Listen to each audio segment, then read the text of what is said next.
Bicho, a senhora jurando que ia virar purpurina, mas os estudos mostram que aqui no Brasil, em 2050, vai ter a sua maior população de idosos. Talvez uma das maiores aí do mundo. E aí eu te pergunto, como é que a gente se prepara para envelhecer bem? Como é que o LGBTQI+, pode envelhecer com a saúde, com essas estatísticas, com tudo diferente que nesse mundo afora aí, meu Deus? Você tá aí, bora conversar. Arrobinhas da minha internet! Tudo bem com vocês? Comigo tá tudo bem, certo? E no vídeo de hoje, olha, eu vou fazer um vídeo assim de improviso, na lata, pra gente poder conversar, porque eu quero trazer um assunto que eu tenho pensado bastante e que tem a ver com o meu cotidiano, que é envelhecimento. A gente sabe, como eu disse na introdução desse vídeo, que a tendência é a expectativa de vida e cada vez aumentar mais, né? Mais se descobre, mais com os avanços tecnológicos, se descobrem curas de doenças, tratamentos. E a expectativa de vida vai aumentando. Então tem todo um estudo apontando que em 2050 a gente vai ter uma das maiores populações de idosos aqui no Brasil. Aliás, já fica a dica aí para quem está querendo inovar, buscar novas possibilidades de emprego, aplique toda a sua competência e conhecimento para auxiliar o público idoso, porque isso vai estar muito em alta nos próximos anos. Ah, só não se esquece de dar uma dedada gostosa no like e se inscrever no canal se você não for inscrito. Mas o que eu quero refletir aqui com vocês e o que eu tenho percebido é que muitas vezes a gente posterga as grandes certezas e mudanças das nossas vidas para um futuro distante. Quando a gente pensa em mudar alguns hábitos das nossas vidas, quando a gente tenta rever certos valores ou quando a gente tenta pensar em alguma mudança um pouco mais radical, a gente posterga isso para um futuro muito mais distante, né? É aquela famosa coisa, na segunda-feira eu vou começar alguma coisa, ou quando eu tiver tantos anos eu vou estar fazendo assim. Então a gente não sai do campo do ideal, né? A gente fica naquela coisa, quando eu tiver tantos anos eu quero estar assado, quando eu tiver não sei o quê.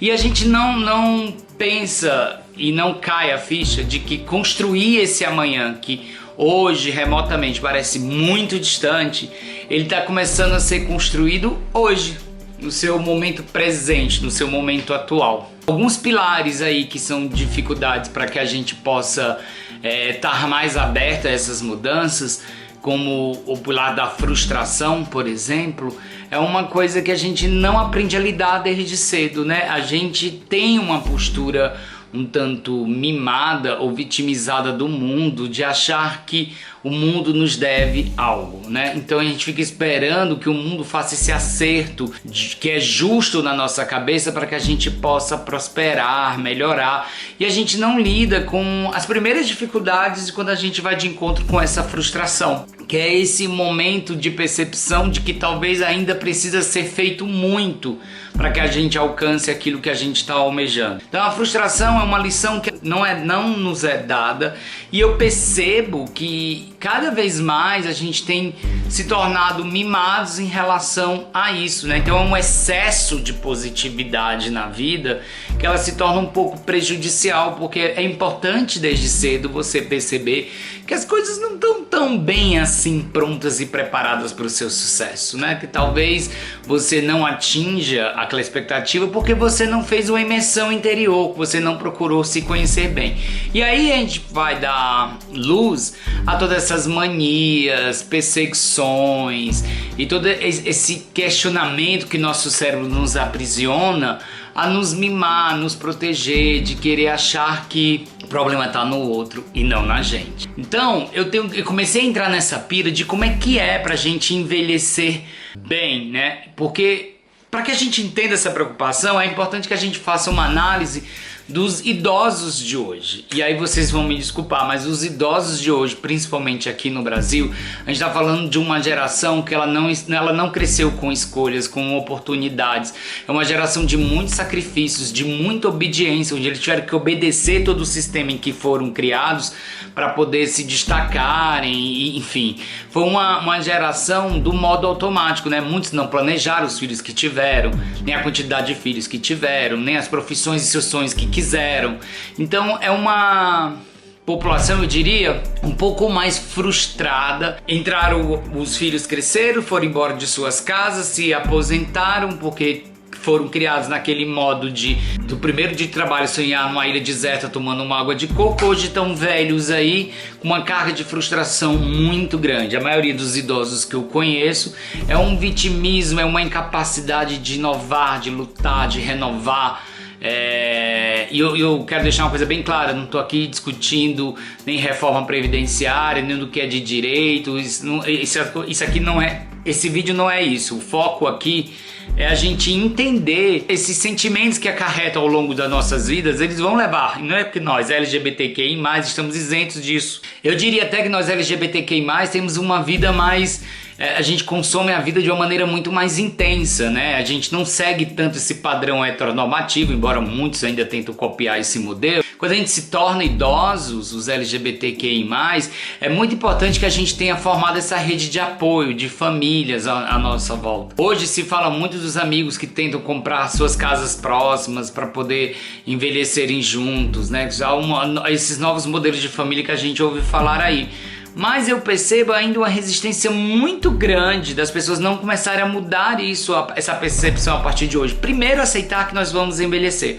Nós não vamos virar purpurina. E o envelhecimento tá aí, não tá tão distante assim como você possa imaginar. E à medida que a gente vai amadurecendo, que a gente vai nesse processo evolutivo, se é que pode se chamar de evolução, é importante que a gente tenha sempre essa abertura para essas quebras de paradigmas.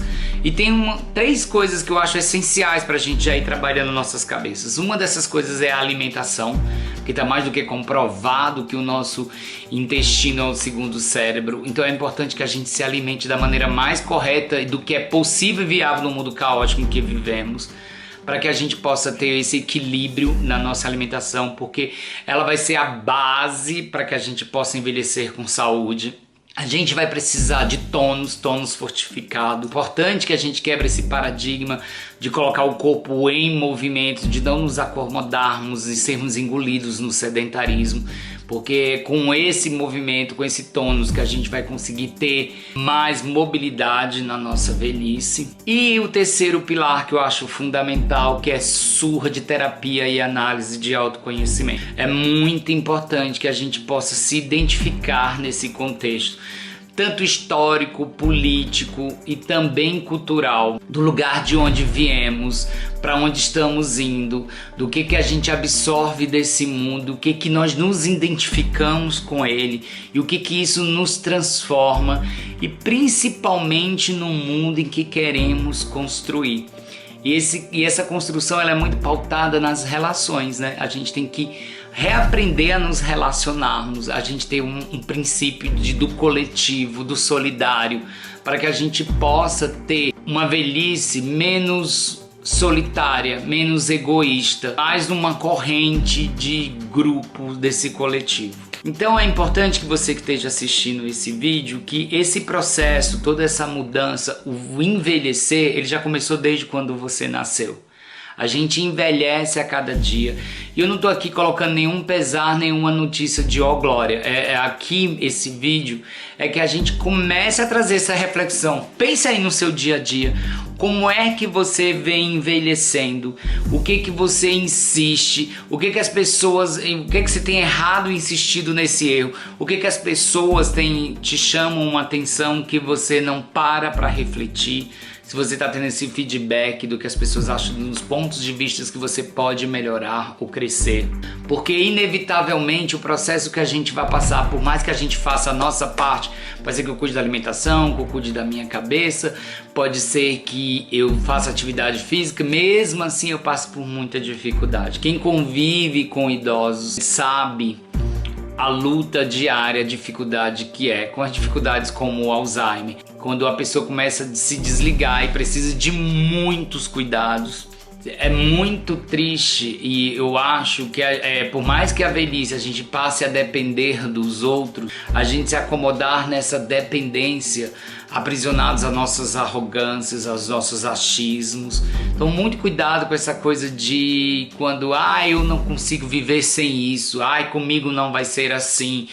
cuidado, porque eu acho que é um momento que a gente exerce a nossa maior humildade, onde a gente vai precisar muito dos outros.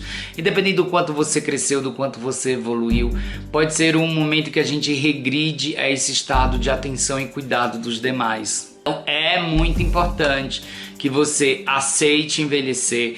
É muito importante que a gente comece a amadurecer temas como eutanásia, que a gente possa ter também uma morte assistida de livre escolha, para que a gente possa chegar a essas conquistas lá na frente. Se faz necessário que a gente quebre esses paradigmas hoje, a gente preste mais atenção no nosso momento presente, que a gente seja mais consciente nesse estado de consciência no hoje, que a gente transforme hoje, melhore hoje. Eu tô com 43 anos de idade, esse é um assunto, uma chave que começou a virar aos meus 40, talvez você mais jovem que esteja me assistindo não consiga captar muita coisa porque você ainda tá nesse deslumbre de estar muito distante de você, mas assim, ó, passa muito rápido e é tão mais leve e interessante quando você tem mais consciência de que isso vai acontecer com você e que sim, é possível, ainda há muito se fazer agora sobre se cuidar, sobre melhorar, sobre crescer,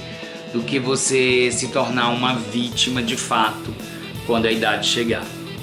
Espero de verdade que vocês tenham gostado desse vídeo. Comenta aí embaixo o que você pensa e acha sobre o seu envelhecimento. Eu vou adorar trocar essa ideia com vocês. E vocês já sabem, né? A gente se encontra até o próximo vídeo.